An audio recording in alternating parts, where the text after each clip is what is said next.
चलो शुक्र है अगर हमने किसी एक के घर में दो अलग अलग व्यक्तियों को सिर्फ शब्दों से मिला दिया तो शायद इतना काफ़ी है। टोने टोटकों से भी नहीं मिलन हो सकता। टोटकों से दूरियां बढ़ती हैं। इसने कहा था कि घर के बाहर दिया लगाते तो लोग बोलते हैं, मैंने बोला बंद कर दो, क्योंकि हम कुछ अच्छा करने के लिए कर रहे हैं। अगर सामने वाले को अच्छा समझ में नहीं आ रहा तो उसे कुछ क्षण के लिए छोड़ दो, कह दो। तो सुनाऊं छोटी सी कथा, क्योंकि जो बच्चे YouTube से जुड़े हैं ना वो शनिवार की इंतजार देखते हैं। जय करे शेरा वाली दा जगदिया जोता वाली माता तेरी सदा ही जय।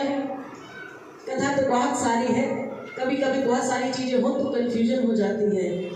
हटाते बेटे यहाँ कोरोना किसी को नहीं, तुझे है, इससे हो रहा है तुझे है बेटा, खांसी होती है। अच्छा जय करे शेरा वाली दा।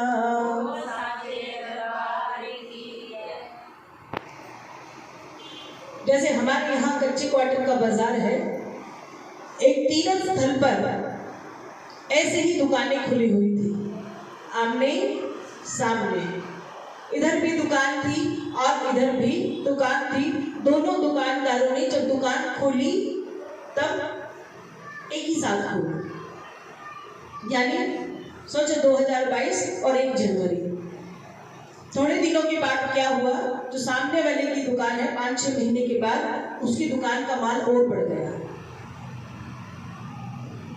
ग्राहक ज्यादा आने लगे, उसने अपने माल को और बढ़ा दिया।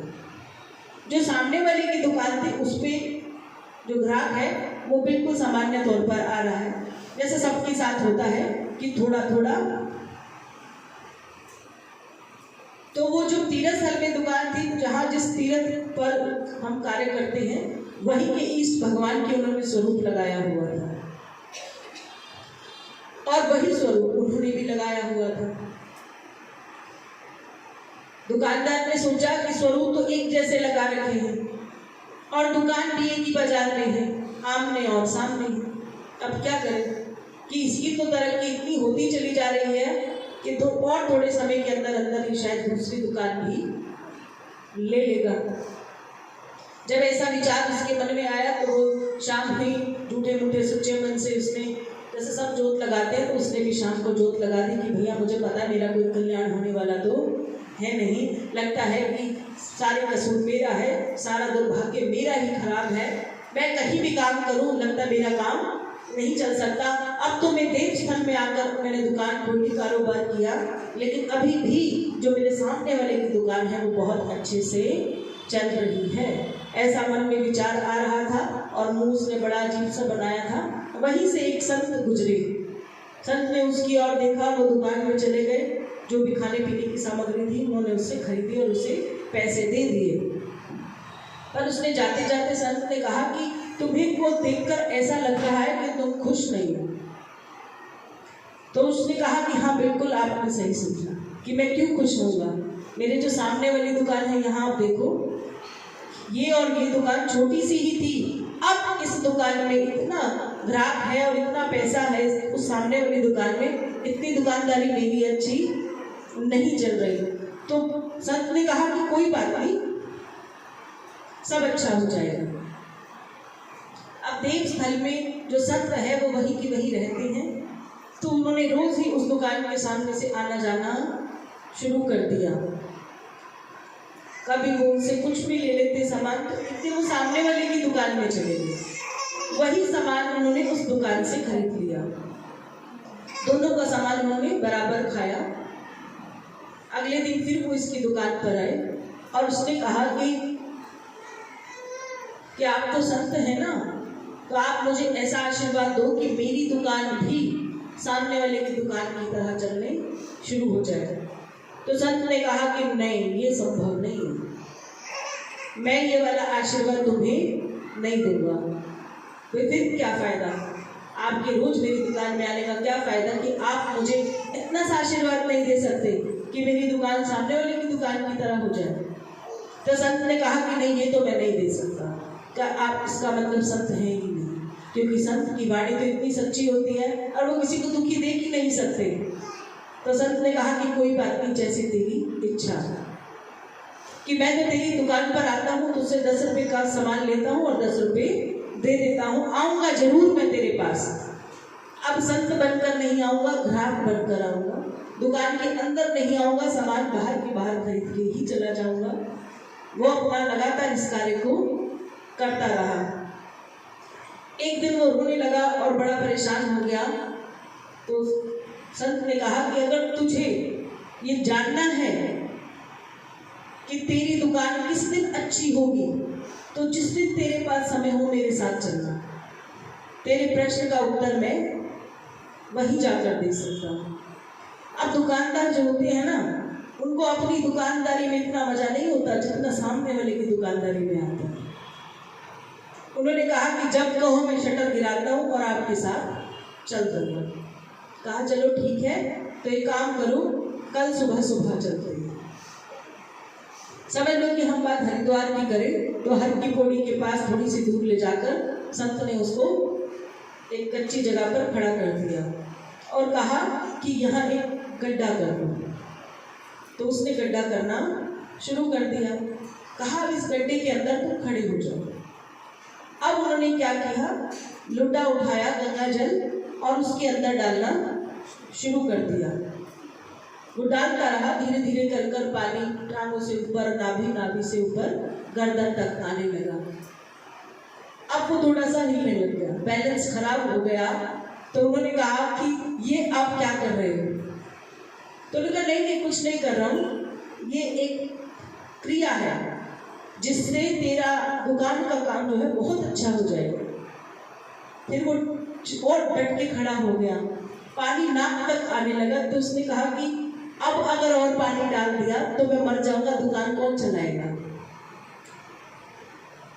तो संत ने कहा ये गंगा जल है, इतना पवित्र जल अगर तुम्हारे अंदर जाएगा तो तुम मरोगे थोड़ी नहीं। उसने कहा जल का मुझे नहीं पता ये गंगा जल है या कौन सा, अब तो अगर ये मेरी नाक और नाक से ऊपर आ गया तो मैं जिंदा नहीं रह सकता। तो वो एक बूंद करके डालने लगे, चम्मच चम्मच करके। लेकिन देखना आप, जब कभी कोई चीज़ यहाँ तक आ जाए तो चम्मच चम्मच बूंद बूंद से प्रभाव पड़ता है। तो उन्होंने चम्मच चम्मच डालना शुरू करा। अब उसकी सांसों से गंगा जल जो है नाक के अंदर जाने लगा। तो उसने कहा कि गुरुदेव इससे ज़्यादा मैं नहीं सह सकता।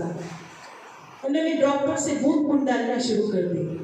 अब नाक तक पानी आ गया और उसने फटाफट से वो बाहर निकलने के लिए उतावला हो गया कि मुझे अपना कोई काम नहीं कराना और मुझे कोई दुकान नहीं करानी, जैसा मेरा काम है ठीक है गुरुदेव, मुझे बाहर निकालो। तो गुरुदेव ने हाथ पकड़ा और उसे बाहर निकाल दिया कि अभी तो तू कह रहा था। तो कहा ऐसे थोड़ी नहीं कहा है, कुछ और क्रिया बताओ, ऐसे तो मैं ही मर जाऊंगा। तो संत ने उसे कहा कि ये जो गड्ढा है ना बेटे, ये तेरी दुकान है और दुकान के अंदर तुम खड़े थे। अगर तुम ईमानदारी से काम करते हो तो कभी नाक तक पानी नहीं आता, और जब तुम बेईमानी का काम करते हो वो जो पैसा है वो बढ़ चढ़कर आता है और कहाँ तक आ जाता है, आपकी नाक तक आ जाता है। और उसके बाद क्या होता है कि आपने छोटी सी गलती करी और आपकी मृत्यु हो जाती है। आपको उसकी भीड़ और उसकी गल्ले का पैसा तब तक दिखाई देता है जब तक उसके होठों तक आता है, और जब मृत्यु पास आने लगती है तो कहते हैं ये तो खुश था बहुत, इसका तो काम भी इतना अच्छा था, इसका तो व्यापार भी इतना अच्छा था। फिर अचानक ऐसा क्या हो गया कि हुआ कब? जब पानी नाक तक आ गया। संत ने कहा कि जो अपने कार्यों को खोट रूप से करते हैं, मिलावट कर कर करते हैं, ईमानदार बनकर नहीं, दूसरे रूप से तरक्की करना चाहते हैं, तो उनका जो पैसा है उनकी नाक से ऊपर कभी नहीं जाता और उन्हें इसका दंड भुगतना पड़ता है। पर हमें पता कब चलता है? जब सब कुछ उनका बर्बाद हो चुका होता है। तो कर्म जो है ना, धीरे धीरे आपके पास आते हैं। सदकर्म आपके पास आते हैं तो बुरे कर्म भी आपके साथ साथ चल रहे हैं, पर आपको पता तब चलता है जब आपकी मृत्यु के समान बात आ जाती है। तो संत ने कहा कि मैंने जब उसका सामान खाया तो उसके सामान में बहुत सारी मिलावट थी, और जब वो सामान में 10 रुपए का तुमसे लेकर गया तो तुम्हारा साफ सुथरा था। इसलिए तुम साफ सुथरी कमाई कई साल तक कर सकते हो, और खोट की कमाई वो चंद दिनों करेगा और फिर उसकी मृत्यु। दुकान वही रहेगी, धन भी वही रहेगा, लेकिन जो दुकानदार है ना वो नहीं रहेगा। अब तुम बताओ कि तुम्हें दुकान, धन और खुद को एक ही जगह पर रखना है या नहीं रखना। उन्होंने कहा कि तो मेरे पिता ने मुझे उपहार में ये दुकान दी है और मैं तो चाहूंगा कि इसको सालों साल चलाऊं। तो उसने कहा कि सामने वाली की दुकान को देखकर अपनी दुकान नहीं चलानी।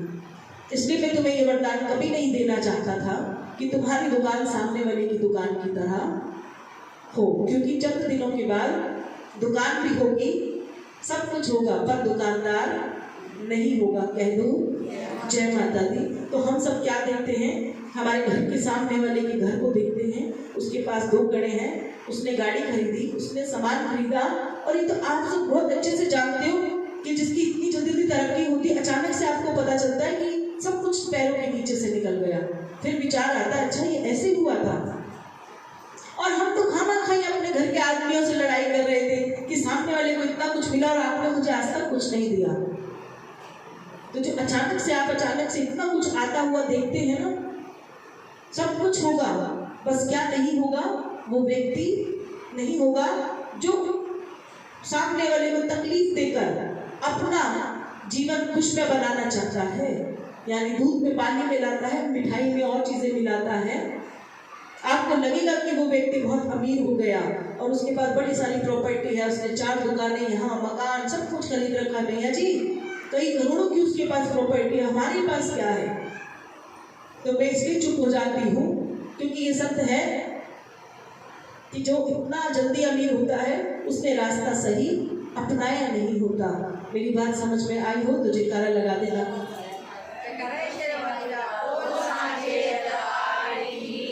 जयकारा शेरावाली जी दा,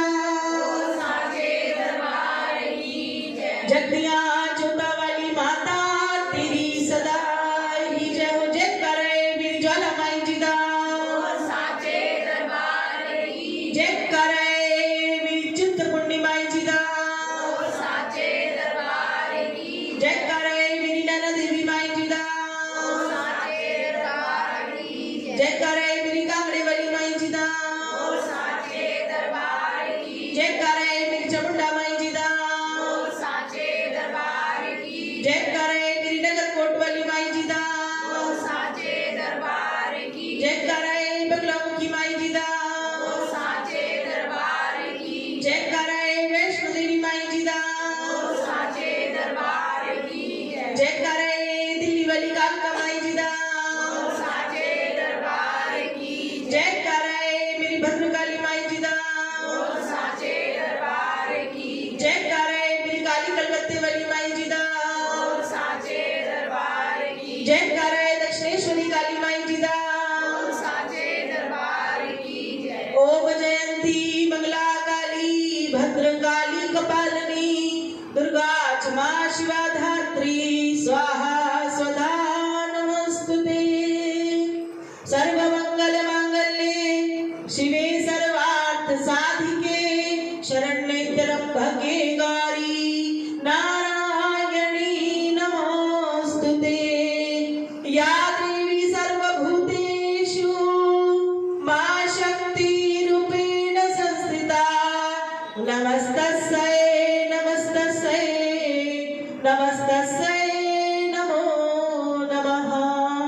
परम परमेश्वरी राजराजेश्वरी जगत जननी मां भगवती मां पीतांबरी श्री मां बगलामुखी नमो नमः। महाकाली महालक्ष्मी महासरस्वती सर्व स्वरूपणी दुर्गा महारानी की जय। नव दुर्गा मात की जय। श्री बालाजी काल भैरव तेरी सदा ही जय हो। बोलो गुड़गावा धाम की जय हो। जय करे शिरवली रिदास। धर्म की अधर्म का प्राणियों में विश्व का गीता ज्ञान संतों की महंतों की अपने माता पिता की अपने गुरुजन की बोलो सच्चे दरबार की। अभी भी मेरे पास 3 मिनट है। हाथ सीधी करें, कमर को बिल्कुल सीधा करें। आप सबके दुख आप सबके कष्ट भगवती के श्री चरणों में रखें। आंख बंद करें और मन में कहें कि हे माँ भगवती, मेरा नाम ये है। जिसकी हाजिरी अब तक यहाँ नहीं लगी है, जो नए बच्चे हैं, वो अपना नाम बोले, अपने गोत्र का नाम बोले, अपने कुल का नाम बोले। ध्यान करना है माँ शेरवाली के श्री चरणों में। कहना है कि माँ मेरे कार्य को पूर्ण करो, मुझे बुद्धि दो, मुझे ज्ञान दो, मुझे विवेक दो, मुझे शांति दो, मेरे मन को शांत करो। हे माँ मेरे आए जीवन में कष्टों को हर लो माँ, मुझे सुख दो, समृद्धि दो, मेरे जीवन में कल्याण करो। जय करे शिलावाली दा बोल साची दरबार की जय। आंखें नहीं खोलनी है, क्योंकि मैंने कहा कि प्रथम गुरु को नमन करो, द्वितीय आदि गणेश शारदा सिमरन करो, मेरे कार्य करो हमेश। तो गुरुदेव को नमन करना है और कहना है ओम श्री गुरुभ्यो नमः।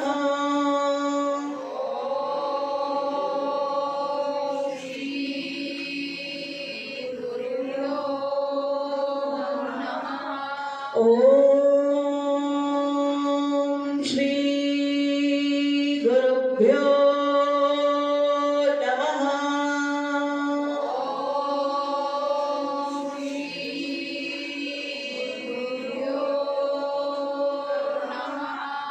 ओम श्री गुरुभ्यो नमः।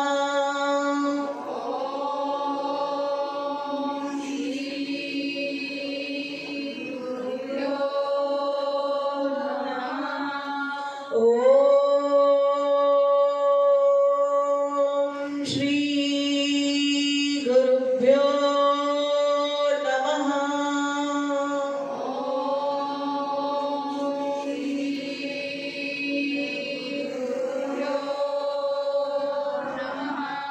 ओम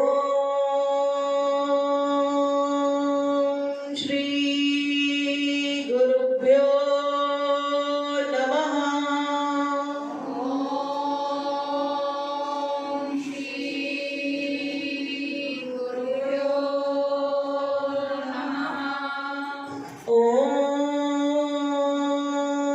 ओम श्री गुरुभ्यो नमः।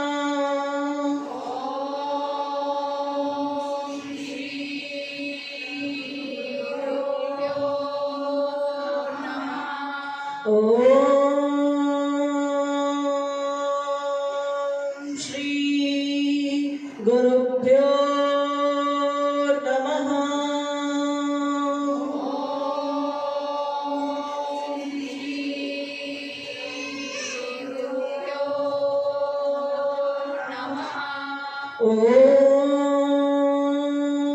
ओम श्री गुरुभ्यो नमः।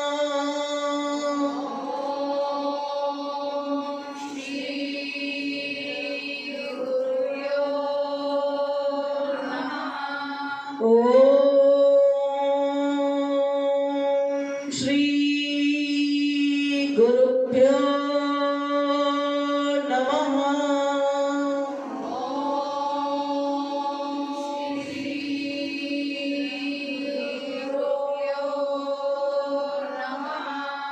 ओम श्री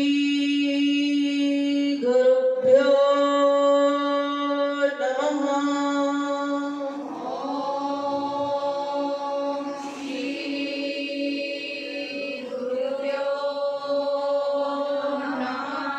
ओम श्री गुरुभ्यो